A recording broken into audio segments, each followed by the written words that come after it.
अगर सर्वशक्तिमान परमेश्वर आपकी इज्जत करेगा तो सोच लो वो कैसी करेगा। इस दुनिया में कुछ प्रॉब्लम्स ऐसी हैं जो आपकी प्रार्थना से हल नहीं होती, आपकी फास्टिंग से हल नहीं होती, प्रार्थना करवाने से हल नहीं होती, जो सिर्फ सेवा करने से हल होती।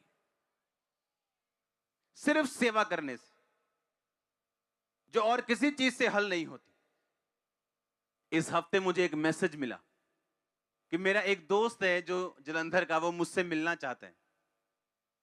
और ऐसे बहुत से लोग चर्च में आते हैं कि मैं उसका दोस्त था, मैं उसका रिश्तेदार हूं, तो इतना सीरियसली नहीं लेते थे लोग चर्च के। लेकिन जब मुझे वो मैसेज मिला, मैंने तुरंत रिप्लाई किया। मैंने कहा मैं इससे मिलना चाहता हूं क्योंकि ये मेरा बेस्ट फ्रेंड था। सुनो ध्यान से। और जब मैंने स्टोरी को याद किया और जब मैंने नशा करना शुरू किया था, तो वो मेरा दोस्त था। इकट्ठे हमने बैठना, काम करना। अटारी बाजार में मेरी दुकान थी जलंधर में, उसकी भी दुकान वहीं पे थी। शराब पीनी, सब गलत काम करने उसके साथ। और मैं एक ऐसा व्यक्ति हूं शुरू से, अब सिर्फ मसीह में आने के बाद नहीं, मसीह के आने से पहले मैंने कभी पैसे की परवाह नहीं की। और जब भी दोस्तों के साथ खाना पीना होता था तो पैसे मैं खर्चता ज्यादातर 90%। पर एक छोटे से बिजनेस की वजह से मैं उससे अलग हो गया। वो मेरे साथ मैच नहीं किया, मैं उसके साथ मैच नहीं किया। और मैं हमेशा सोचता था कि मैं कभी भी एक बिजनेस की वजह से किसी से अलग नहीं हो सकता, लेकिन वो मुझसे अलग क्यों, परमेश्वर ने उसे दूर क्यों किया, लेकिन कभी मुझे समझ नहीं आया। मेरी फैमिली का प्रभाव नहीं था मुझ पे, उसका प्रभाव था मुझ पे। अगर मेरी फैमिली बोल देती कुछ ये काम करना है तो नहीं करता, अगर वो बोल देता वहां पे जाना है, वहां खतरा है जान का, तो चलना है। ऐसा दोस्त था। और उसके मेरी लाइफ से जाने के 3 महीने बाद मुझे मेंटली अपसेट के अटैक होने शुरू हुए और मैं मसीह में आ गया। सुनो मेरी बात, अगर वो बंदा मेरी लाइफ में होता, मेरा मसीह में खड़ा होना आसान नहीं था, ये पॉसिबल नहीं था। और मैं प्रभु से पूछता कि परमेश्वर, इतनी बड़ी बड़ी बातों में मैं कभी लोगों से अलग नहीं हुआ, लेकिन ये छोटी सी बात से आपने उसे अलग क्यों कर दिया। तब इतना ध्यान नहीं था इन बातों में, ना मैंने ज्यादा पूछा, क्योंकि मेरा सारा ध्यान इस चीज पे था कि मैं मरूं ना, मैं जीवित रहूं और मेरे मेंटली अपसेट के दौरे, ये सब बीमारियां मेरी लाइफ से दूर हो जाए। बस इतना ध्यान उस समय था। लेकिन दिल में ये बात थी कि उसको परमेश्वर ने मुझसे अलग क्यों किया। और कल हम 18 साल बाद मिले, और कल परमेश्वर ने मुझे बताया कि अगर ये बंदा मैं तेरी लाइफ से अलग ना करता तो मेरी सेवा कभी ना कर पाता। सुनो मेरी बात, जब मैं नॉन बिलीवर था, जब मैं अविश्वासी था, तो तब परमेश्वर ने उसे दूर किया था, मेरे मसीह में आने से सिर्फ 3 महीने पहले। इसका मतलब परमेश्वर मुझे तब भी जानता था और प्यार करता था।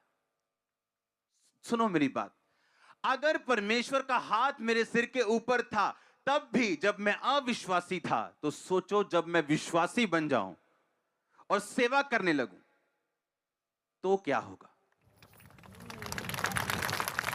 आप मेरी बात समझ रहे कि नहीं। जब परमेश्वर आपको सेवा करने के लिए चुनता है, आपको बड़े काम करने के लिए चुनता है, आपकी लाइफ में ऐसी घटनाएं होती, ऐसे इंसिडेंट होते जिनका आपके पास कोई जवाब नहीं होता और आपको वो दुखी कर सकते हैं। परमेश्वर ने मुझे कहा कल कि जब तू अविश्वासी था तब मेरा प्रेम तुझ पे प्रकट हुआ, तब तू मेरी योजना के नीचे था, आज सोच क्या होगा। आप जब अविश्वासी थे तब परमेश्वर ने आपको अपने पास बुलाने के लिए क्या क्या स्कीमें लड़ाई हैं, और जब आप उसके पास पहुंच चुके हो, बैप्टाइज्ड हो चुके हो, पाप और पवित्रताई के बारे में जान चुके हो, परमेश्वर को समझ चुके हो, बाइबल पढ़ते हो और प्रार्थना करते हो, सोचो आपका फ्यूचर कितना ब्राइट है। ये सूर्य अंधेरा लगेगा आपकी ब्राइटनेस के सामने। परमेश्वर में मुझे सेवा में लेके आने से पहले परमेश्वर ने मेरा हर बेस्ट फ्रेंड मुझसे दूर किया है। जिस जिस बंदे का प्रभाव मेरी लाइफ पे था उसको मुझसे दूर किया। लेकिन मुझे इस बात की तब अवेयरनेस नहीं थी, मुझे नॉर्मल लाइफ लग रही थी, लेकिन ज्यादा ध्यान तभी भी अपनी हीलिंग की तरफ था, क्योंकि इतना मैं मेंटली अपसेट था कि मुझे दोस्ती, यारी, परिवार, किसी चीज का फिक्र नहीं था। एक ही चीज मुझे सताती थी और मैं छतों पे जाके रोता था कि मुझे अपनी फैमिली को छोड़ के जाना पड़ेगा, क्योंकि मैं सुसाइड करने जा रहा हूं। बस ये दुख था मेरे दिमाग कि मैं इंजीनियर हूं, मैं इतना पढ़ा हूं, लेकिन अपनी फैमिली के काम नहीं आया, अब मैं मरने जा रहा हूं। बस ये दुख ज्यादा था मेरे हार्ट में तब, और साथ साथ परमेश्वर काम कर रहा था।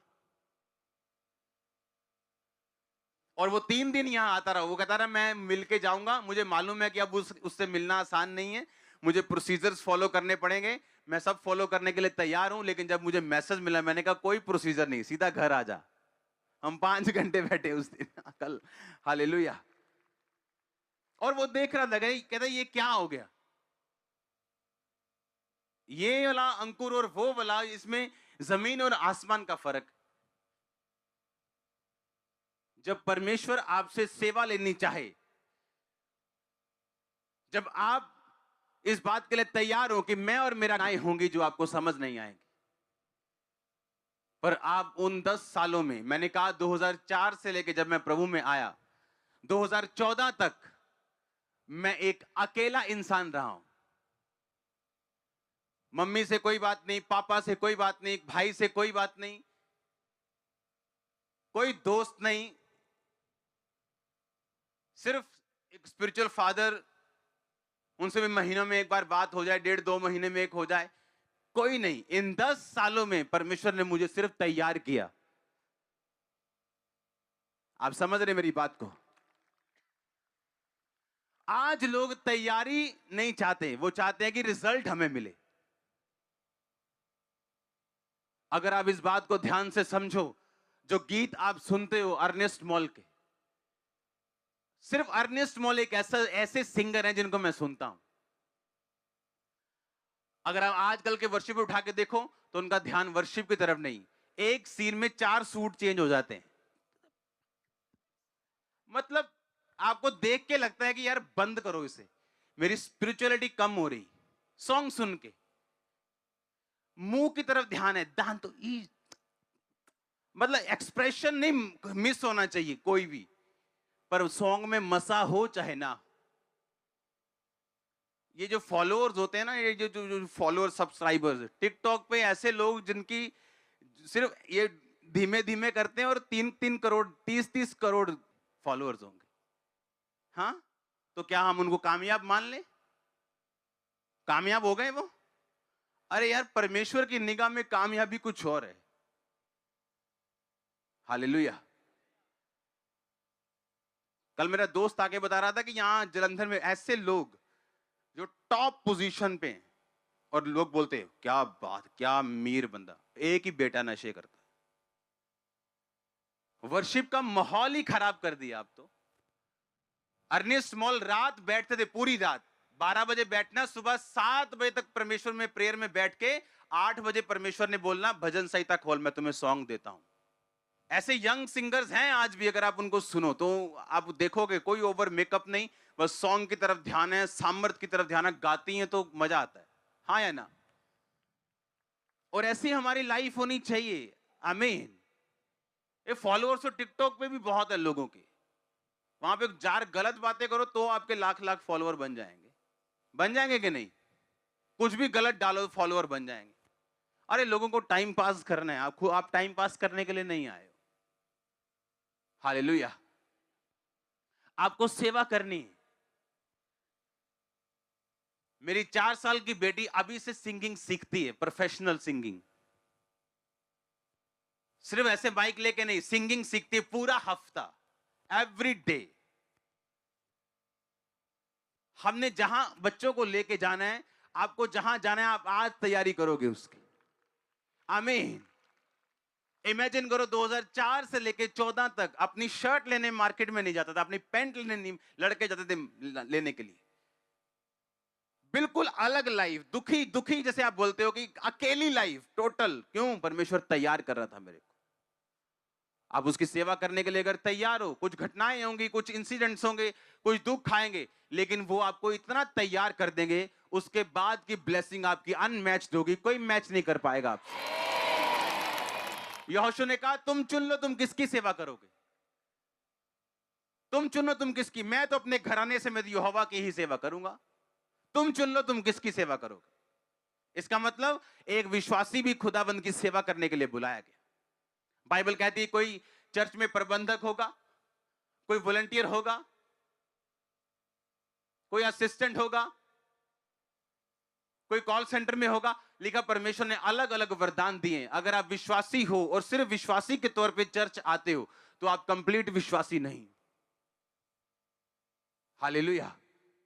चाहे आपको एक दिन सुसमाचार के लिए देना पड़े, आप चर्च को दोगे, बाकी दिन में आप लोगों को सुसमाचार सुनाने के लिए जाओगे। जो लोग बैक स्लाइड हो चुके, पीछे हो चुके हैं, प्रभु में कमजोर हो चुके हैं, उनको वचन देने के लिए जाओगे। आपको सेवा करनी पड़ेगी इन दुखों से बाहर आने के लिए, और परमानेंट हल आपका सेवा है कि हम सेवा अपना क्रूस उठा के। कौन सेवा कर, मालूम कौन सेवा कर सकता है? जिसने अपना क्रूस उठाया हो, मतलब अपने आप का इनकार किया हो, मतलब अपनी सेल्फ डेथ में चला गया हो। वो बंदा अपने आप के लिए मर चुका हो। एलिया ने कहा, अपनी चद्दर ली, एलीशा पे डाली। एलीशा को मालूम था जब एक प्रॉफिट ऐसा करता है तो इसका मतलब ये है इमीडिएटली उस प्रॉफिट को फॉलो करना है। और जब उसे वो फॉलो करने लगा, बोला एलिया पिता मैं अपने डैडी को मम्मी को जरा किस कर आऊं, उन्हें बताऊं अच्छा वो फलाने को इन्ने पैसे ले लियो खेत दे, और फलाने को गेहूं दे इन्ने ले लियो, तो मैं बड़ा हिसाब किताब कर रहा हूं, तो फिर मैं तेरे पीछे चलता। एलिया कहता जा, मैंने तेरे साथ क्या किया, भाग जा यहां से। मतलब अगर मैंने खुदावंद की ओर से शॉल तुझ पे डाला है तो इसका मतलब तुझे इमीडिएटली मुझे फॉलो करना है, 1% टाइम नहीं दूंगा, अभी चलना है। लिखा उसने बैलों को काटा, बैलों का सामान जलाया, ताकि कभी भी जब सेवा में चुनौतियां आएंगी, दुख आएंगे, निराशाएं आएंगी, मेरा पास मुझे पीछे ना खींचे। और लिखा उसने सब कुछ जला के एलिया का पीछा किया। बहुत से लोग, मैं आपको बता सकता हूं, हजारों चेले एलिया के फेल हो गए, पर अलीशा फेल नहीं हुआ। सबको मालूम था एलिया आसमान पे चढ़ने वाला, किसी ने पीछा नहीं किया, क्योंकि सब अपनी अपनी लाइफ में फंसे हुए थे। बोल रहे थे हम निराश है जी, अपनी लाइफ में कुछ चाहते हैं जी। परमेश्वर ने कहा अगर तू अपने आप का इनकार करे तो तू मेरी सेवा कर पाएगा नहीं। प्रभु पहले मेरा थत्तापन ठीक कर तो मैं लोगों को प्रचार कर पाऊंगा, नहीं तो लोग मजाक उड़ाएंगे। पहले मुझे